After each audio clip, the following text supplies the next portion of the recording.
Serius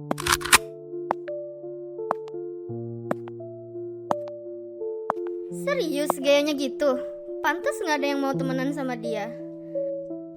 Siapa juga yang mau temenan sama orang kampungan?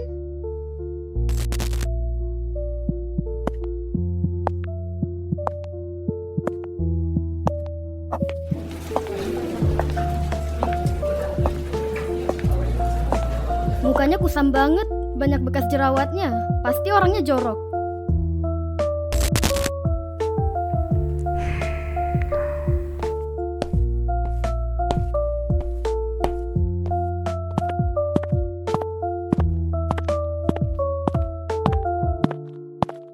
Lihat tuh make upnya, minor banget.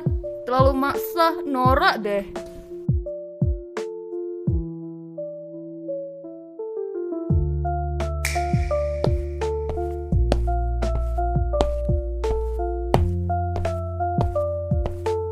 Lihat deh bajunya, kelihatan oversize banget. Itu karena dia cungkring, tulangnya kelihatan banget kayak gak dikasih makan.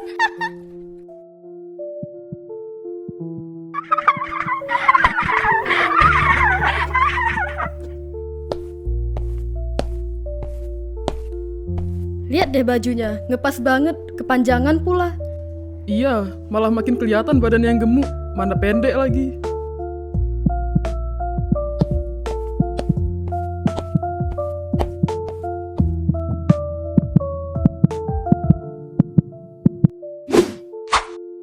Kamu gak apa-apa, kamu kelihatan capek banget loh. Ayo ikut aku. Terkadang, hal yang menurutmu sepele bisa begitu berarti bagi orang lain. Satu hinaan, satu hati yang terluka. Satu uluran tangan, satu orang yang terselamatkan. Stop bullying. Mari ciptakan ruang yang aman untuk kita semua.